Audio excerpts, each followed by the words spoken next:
జనములు నిన్ను గూర్చి మిక్కిలి గొప్ప సంగతులు చెప్పుకోవాలి.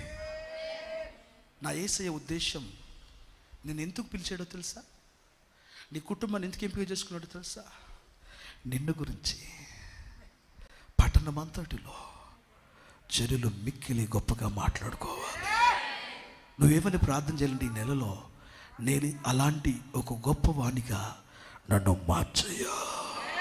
దేవుని స్తోత్రం చెప్పండి గట్టిగా, హుషారుగా చెప్పాలి హల్లెలూయా, ఇంకా ఘనంగా చెప్పాలి హల్లెలూయా.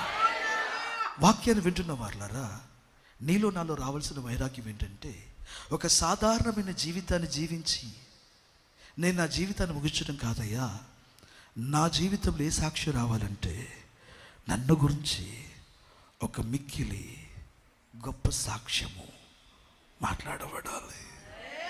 బైబిల్లో యోసేపు అని ఒక మనుషుడు ఉన్నాడు. వినండి నా మాట. యోసేపు అని ఒక మనుషుడు ఉన్నాడు.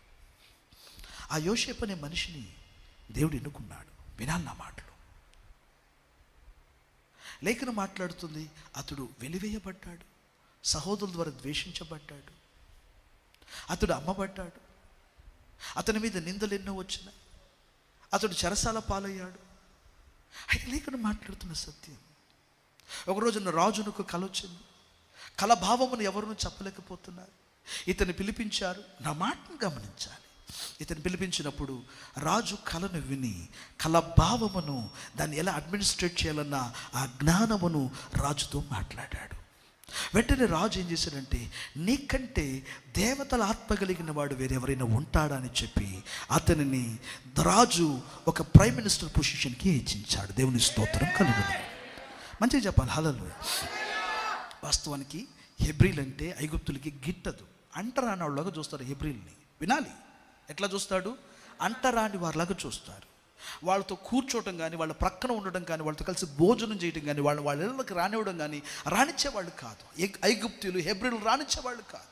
అయితే అలాంటి పిల్లవాడిని దేవుడు ఏం చేశాడు? ఆ ఊరికి సపరేట్ అబ్బాయి అంటే ఆ మాట అర్థం ఏంటి? మా ఇంటికి ఈ ప్రధానమంత్రి రాడా? అసహించుకుంటున్న వాడిని ప్రజలందరూ కాంక్షించేలాగా వాడిని అంత స్థాయి హెచ్చించాడంటే, జనములు నిన్ను గూర్చి మిక్కిలి గొప్ప సంగతులు చెప్పుకుంటారు. స్తోత్రం చెప్పు గట్టిగా.